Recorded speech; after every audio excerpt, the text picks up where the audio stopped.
दो तीन गंभीर बातें कहने आपसे आया हूं और चाहता हूं कि कुछ आपसे कह सकूं और अगर आप चाहें तो मुझसे कुछ पूछ सकें।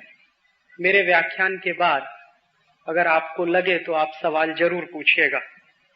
जिस विषय पर मैं व्याख्यान देने वाला हूं वो विषय आज हमारे देश के लिए सबसे महत्वपूर्ण है, इसलिए अगर आप उसमें कुछ सवाल करेंगे तो मुझे बहुत खुशी होगी।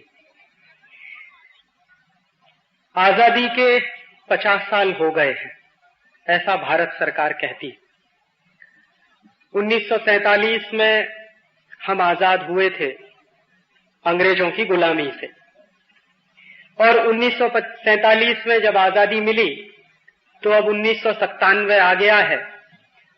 ऐसा माना जाता है कि 50 साल पूरे हो गए देश को आजाद हुए। मैं मानता हूं कि ये आजादी के 50 साल नहीं हैं, बल्कि हिंदुस्तान की गुलामी के 500 साल पूरे हुए हैं। ये कभी कभी आपको आश्चर्य लगेगा कि ये राजीव भाई ऐसा क्यों बोलते हैं, गुलामी के 500 साल। भारत सरकार तो कहती है कि आजादी के 50 साल हो गए और मैं बहुत गंभीरता से ये मानता हूं कि आजादी के 50 साल नहीं बल्कि गुलामी के 500 साल पूरे हुए। वो कैसे, उसको समझिए। आज से लगभग 500 साल पहले वास्को डिगामा आया था हिंदुस्तान। इतिहास की चौपड़ी में, इतिहास की किताब में हम सब ने पढ़ा होगा कि सन 1498 में मई की 20 तारीख को वास्को डिगामा हिंदुस्तान आया था। इतिहास की चौपड़ी में हमको ये बताया गया कि वास्को डिगामा ने हिंदुस्तान की खोज की और ऐसा लगता है कि जैसे वास्को डिगामा ने जब हिंदुस्तान की खोज की तो शायद उसके पहले हिंदुस्तान था ही नहीं। हजारों साल का ये देश है जो वास्को डिगामा के बाप दादाओं के पहले से मौजूद है इस दुनिया में। तो इतिहास की चौपड़ी में ऐसा क्यों कहा जाता है कि वास्को डिगामा ने हिंदुस्तान की खोज की, भारत की खोज की? और मैं मानता हूं कि वो एकदम गलत है। वास्को डिगामा ने भारत की कोई खोज नहीं की, हिंदुस्तान की भी कोई खोज नहीं की। हिंदुस्तान पहले से था, भारत पहले से था। वास्को डिगामा यहां आया था भारतवर्ष को लूटने के लिए। एक बात और जो इतिहास में मेरे अनुसार बहुत गलत बताई जाती है कि वास्को डिगामा श्री हरिभाई देसाई समकालीन तंत्री बता रहे थे। आओ तालियां।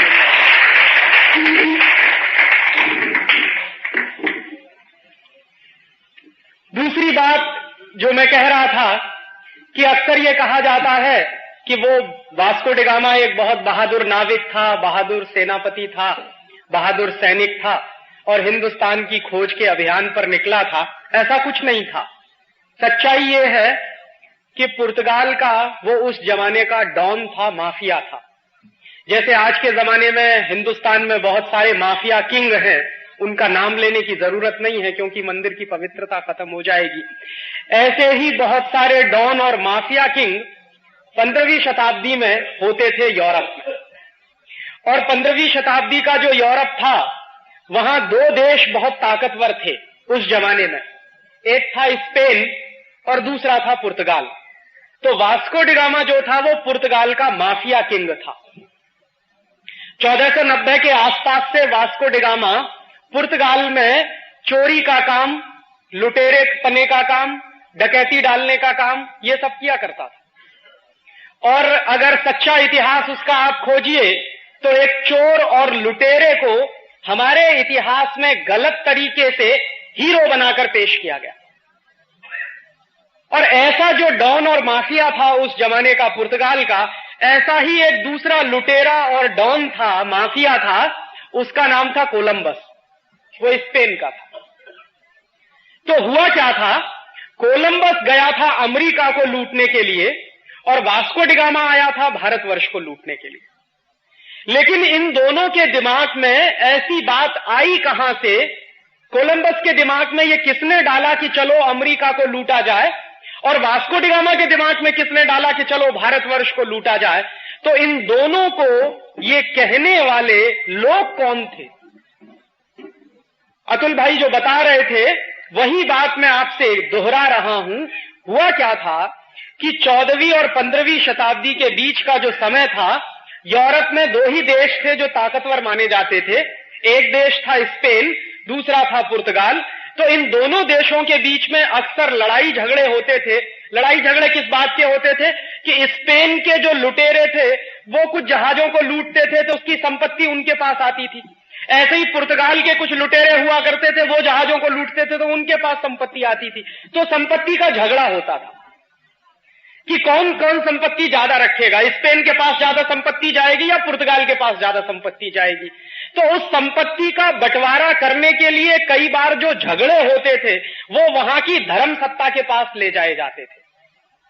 और उस जमाने की वहां की जो धर्म सत्ता थी वो क्रिश्चियनिटी की सत्ता थी। और क्रिश्चियनिटी की सत्ता में 1492 के आसपास पोप होता था जो सिक्स्थ कहलाता था, छठवां पोप। तो एक बार ऐसा ही झगड़ा हुआ पुर्तगाल और स्पेन की सत्ताओं के बीच में। और झगड़ा किस बात को लेकर था? झगड़ा इस बात को लेकर था कि लूट का माल जो मिले वो किसके हिस्से में ज्यादा जाए। तो उस जमाने के पोप ने एक अध्यादेश जारी किया, आदेश जारी किया, एक नोटिफिकेशन जारी किया सन 1492 में। और वो नोटिफिकेशन क्या था? वो नोटिफिकेशन ये था कि 1492 के बाद सारी दुनिया की संपत्ति को उन्होंने दो हिस्सों में बांटा। और दो हिस्सों में ऐसा बांटा कि दुनिया का एक हिस्सा पूर्वी हिस्सा और दुनिया का दूसरा हिस्सा पश्चिमी हिस्सा। तो पूर्वी हिस्से की संपत्ति को लूटने का काम पुर्तगाल करेगा और पश्चिमी हिस्से की संपत्ति को लूटने का काम स्पेन करेगा। ये आदेश 1492 में पोप ने जारी किया। ये आदेश जारी करते समय जो मूल सवाल है वो ये है कि क्या किसी पोप को ये अधिकार है कि वो दुनिया को दो हिस्सों में बांटे और उन दोनों हिस्सों को लूटने के लिए दो अलग अलग देशों की नियुक्ति कर दे? स्पेन को कहा कि दुनिया के पश्चिमी हिस्से को तुम लूटो, पुर्तगाल को कहा कि दुनिया के पूर्वी हिस्से को तुम लूटो। और 1492 में जारी किया हुआ वो आदेश और बुल आज भी एग्जिस्ट करता। ये क्रिश्चियनिटी की धर्म सत्ता कितनी खतरनाक हो सकती है उसका एक अंदाजा इस बात से लगता है कि उन्होंने मान लिया कि सारी दुनिया तो हमारी है और इस दुनिया को दो हिस्सों में बांट दो। पुर्तगाली पूर्वी हिस्से को लूटेंगे, स्पेनिश लोग पश्चिमी हिस्से को लूटेंगे। तो पुर्तगालियों को चूंकि दुनिया के पूर्वी हिस्से को लूटने का आदेश मिला पोप की तरफ से, तो उसी लूट को करने के लिए वास्को डी गामा हमारे देश आया, क्योंकि भारतवर्ष दुनिया के पूर्वी हिस्से में पड़ता है। और उसी लूट के सिलसिले को बरकरार रखने के लिए कोलंबस अमेरिका गया। इतिहास बताता है कि 1492 में कोलंबस अमेरिका पहुंचा और 1498 में वास्को डी गामा हिंदुस्तान पहुंचा, भारतवर्ष पहुंचा।